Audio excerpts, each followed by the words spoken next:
students, in previous video we have seen definition of continuous function. F from x to y is said to be continuous at point x0 if for all epsilon greater than 0 there exists delta greater than 0 such that distance between x and x0 is strictly less than delta. That implies rho of means distance between f of x and f of x0 is strictly less than epsilon. X is belongs to capital X. That is x is belongs to f delta of x0 implies f of x belongs to f epsilon of f of x0. We have already seen this definition, or that is f of f delta of x0 is a subset of f epsilon of f of x0. This is the definition of continuous function. Okay.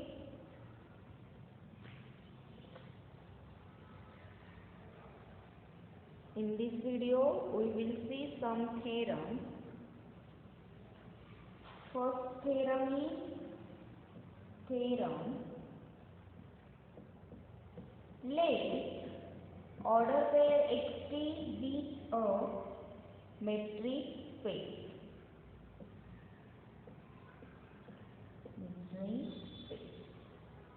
And let order pair xt and y row be metric spaces.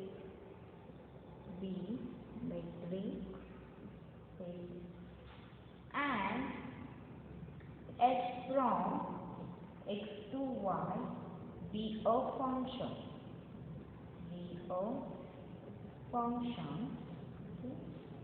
Then f is continuous.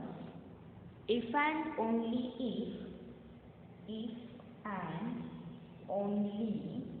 if f inverse of f is closed in what? If f inverse of f is closed in x. Whenever f is closed in what? F is closed in what? Okay. Let us see proof of this theorem. First of all, see what is theorem say. Let xd and y row be two metric spaces. F from x to y be any function. Then f is continuous if and only if f inverse of f is closed in x whenever f is closed in y. Okay. First of all, we assume that or let f be continuous.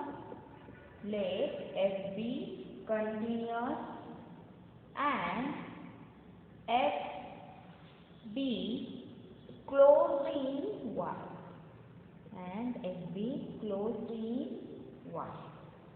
Our claim is f inverse of f is closed in x. Okay. Since our assumption is f is closed in y, therefore its complement means y minus f is open in y, and therefore f inverse of y minus f is open in x. In previous video, we have seen a theorem if f from x to y is continuous, f from x to y is a continuous function if and only if f inverse of g is open in x whenever g is open in y. Okay, by this theorem. Okay. Therefore, since f inverse of f is the complement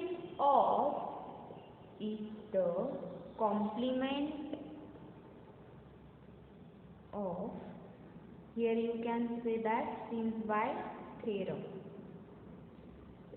Okay, since f inverse of f is the complement of f inverse of y minus x and f inverse of y minus f is open in x, therefore its complement means f inverse of f is closed in x. Therefore f inverse of f is closed in x. Hence we have proved which we want to prove. Okay. Now we will prove converse part. In converse part, we assume that f inverse of f is closed in x. Conversely, f inverse of f is closed in x. Okay, whenever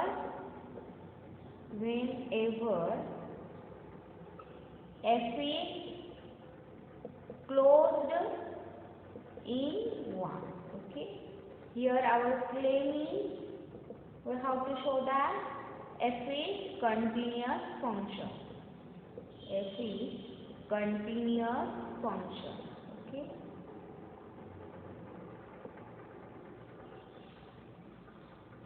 For this, let G be an open subset,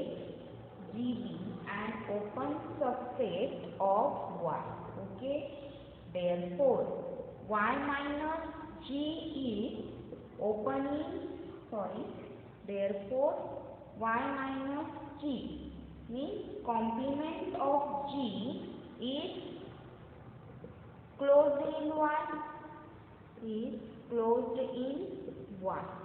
Okay.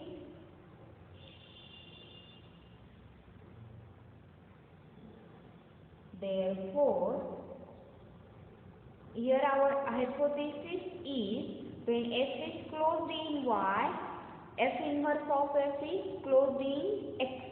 Here y minus g is closed in y, so f inverse of y minus g is closed in x. Okay, f inverse of y minus g is closed in x. F inverse of g is the complement of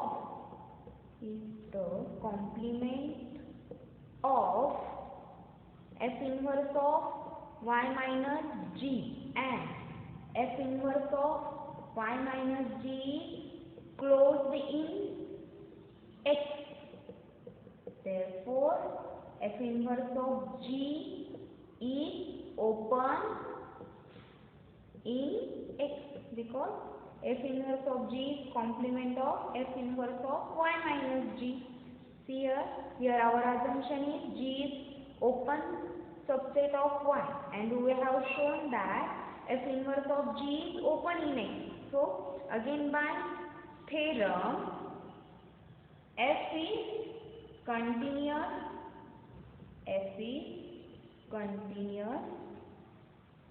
okay. Hence proof of this theorem is completed. Let us see next theorem.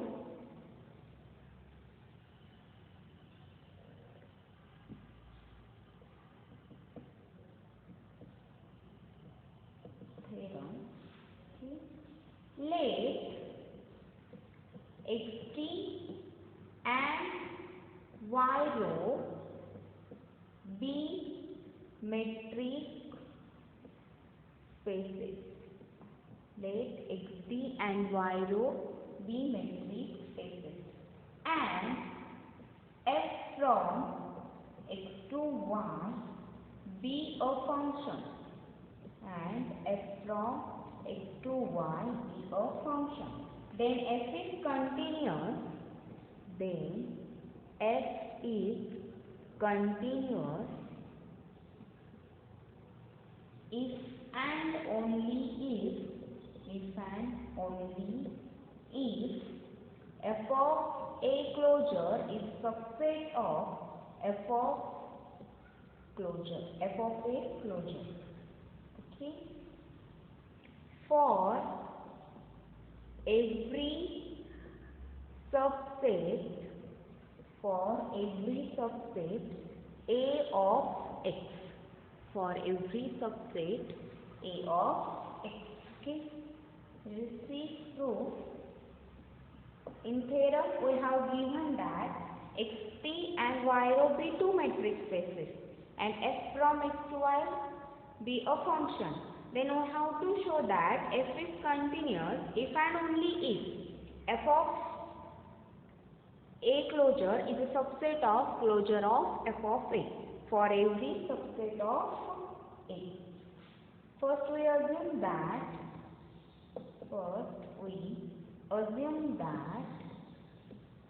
f is continuous.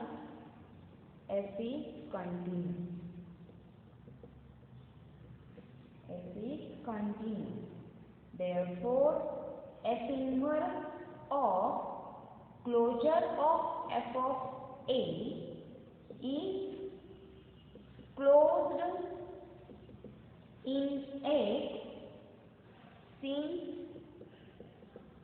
f of a closure since closure of f of A is closed in what? F of a closure of f of A is closed in what? See here, your f function is continuous. Okay, closure of f of A, if closure of f of A is closed in Y, then its inverse image obviously closed in X. Therefore, f of A is a subset of closure of f of A, obviously, because A is always subset of A closure. That implies, or therefore apply f inverse on both sides. Here f inverse into f is identity function, so here remains only A. This is a subset of f inverse of closure of f of A. Closure of, here whole closure, here again closure of f of A.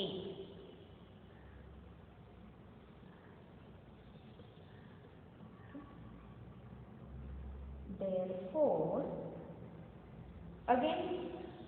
take closure on both sides. You will get A closure is a subset of closure of f inverse of closure of f of A.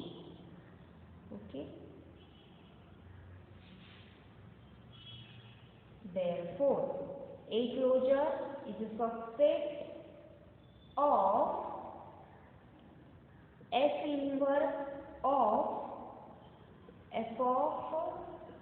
closure of f of A. Why this is? Because here we have written that f inverse of closure of f of A is closed, and we know that A is closed if and only if A is equal to A closure. by the theorem. Here you can give reasons since f inverse of f closure of f of A is closed. Okay. Therefore, apply f on both sides, you will get f of closure of A is a subset of closure of f of A. Okay. Hence, we have proved which we want to prove. Now, conversely assume that f of A closure is a subset of closure of f of A.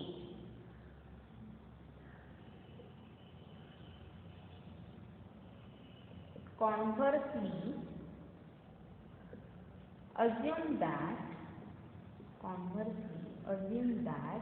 f of A closure is a subset of closure of f of A. Here our claim is f is continuous function. F is continuous.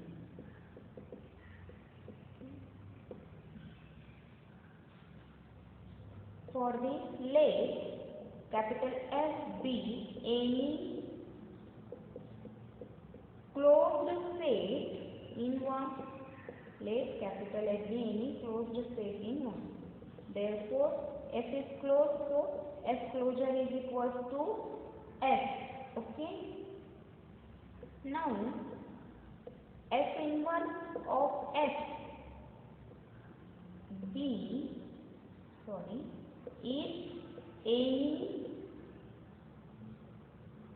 is any subset of X. Okay. F is closed set in 1. Its inverse image is any subset of X.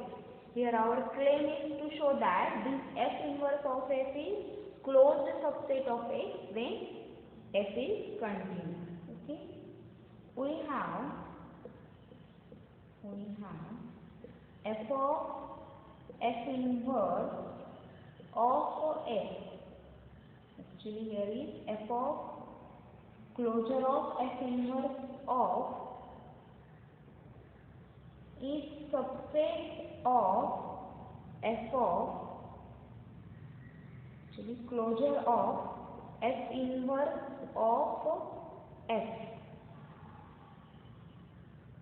Again, by A is always subset of A closure. Okay. That implies f of closure of F inverse of F is subset of, here F composite F inverse is identity. So here remains only F closure, which is equal to F because F is closed. That implies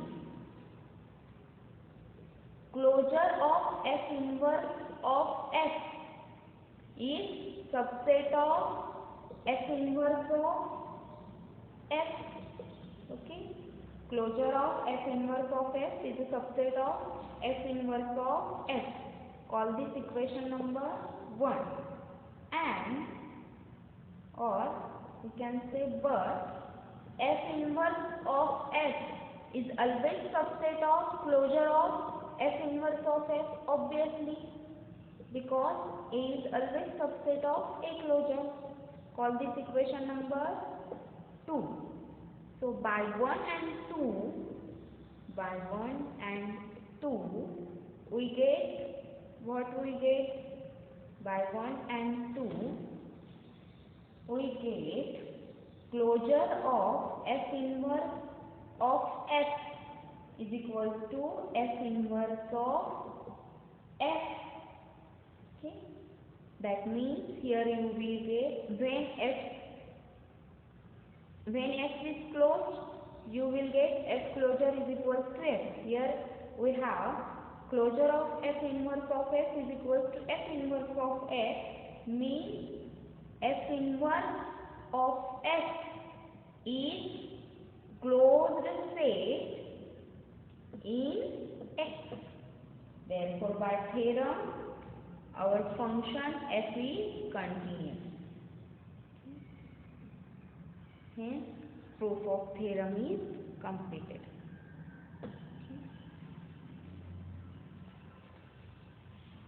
Now we will prove next theorem.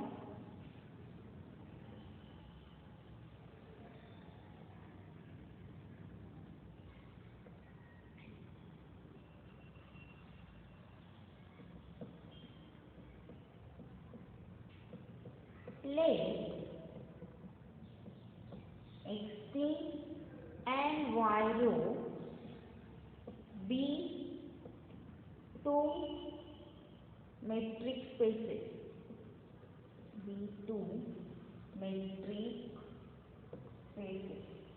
And f from x to y and f from x to y be a function, and f from x to y be a function, then f is continuous.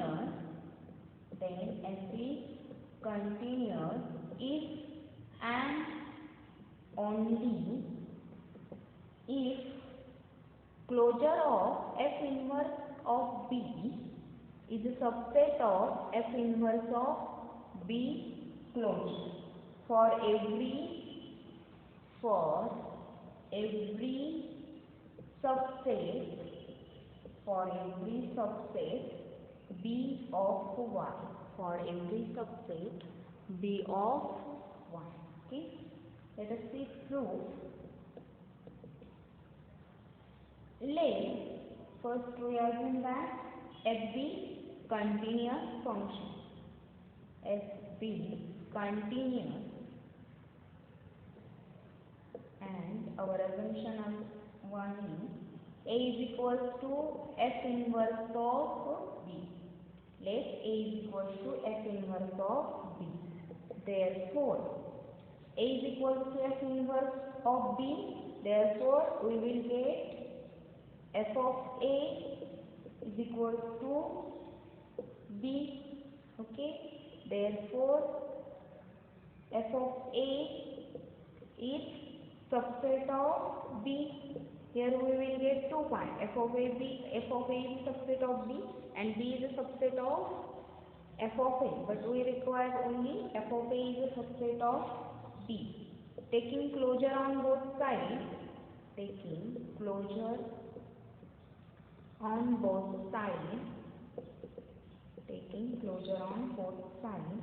Closure of f of a is a subset of b closure.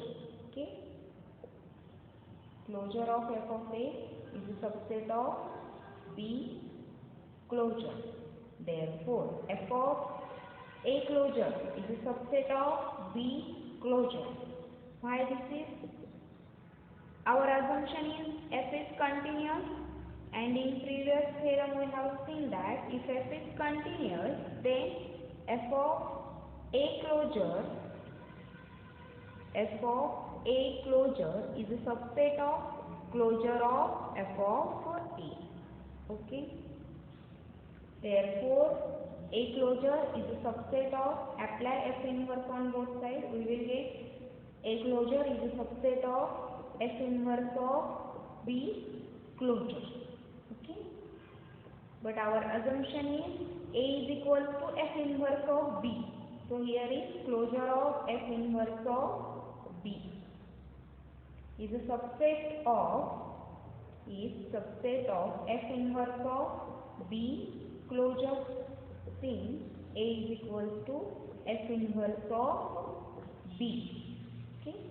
Hence we have proved which we want to prove. Okay. Conversely, assume this, and we have to prove f is continuous function.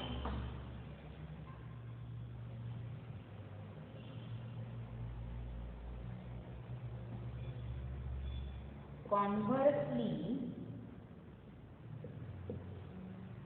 let closure of F inverse of B is a subset of F inverse of B closure. For all subset B of Y. Okay. Here we have to prove plane is F is continuous. Our plane is F is continuous. Okay. Let capital F be any closed set in Y. Okay. Therefore, F closure is equals to F. Okay. By hypothesis,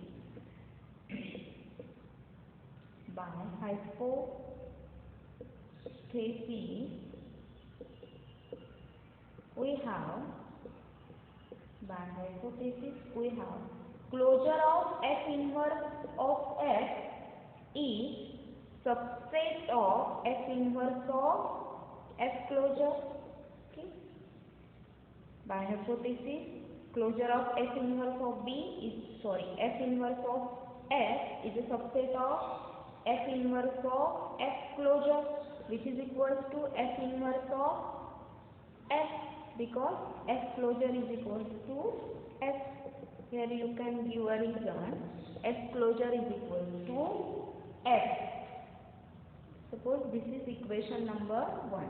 But this is subset. Okay. But F inverse of capital F is always subset of F inverse closure of F inverse of F. See, A is always subset of A closure. Suppose this is equation number 2. By 1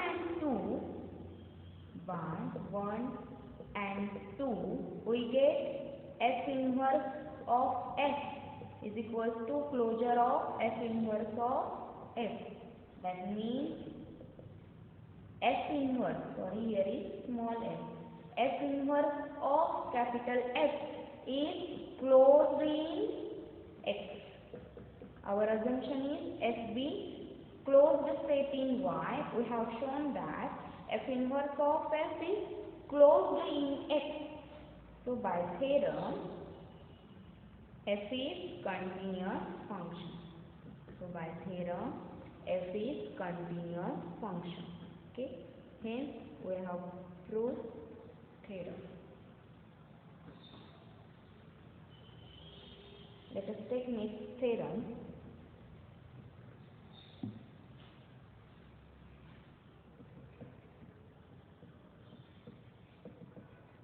Let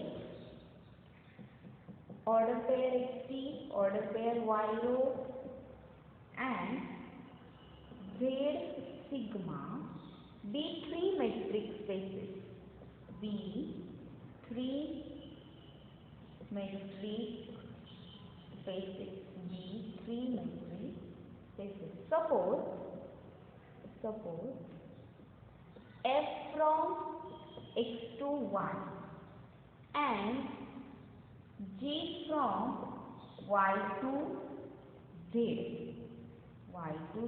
Be continuous function. Be continuous function. Be continuous function. Then G composite F. The composite of F and G is continuous. Proof of this theorem is very simple. See here, proof. We have given Xd, Y rho, Z sigma be three metric spaces, and your F is from X to Y, G is from Y to Z. So G composite is from X to Z. We know that G composite F is a function from X to Z.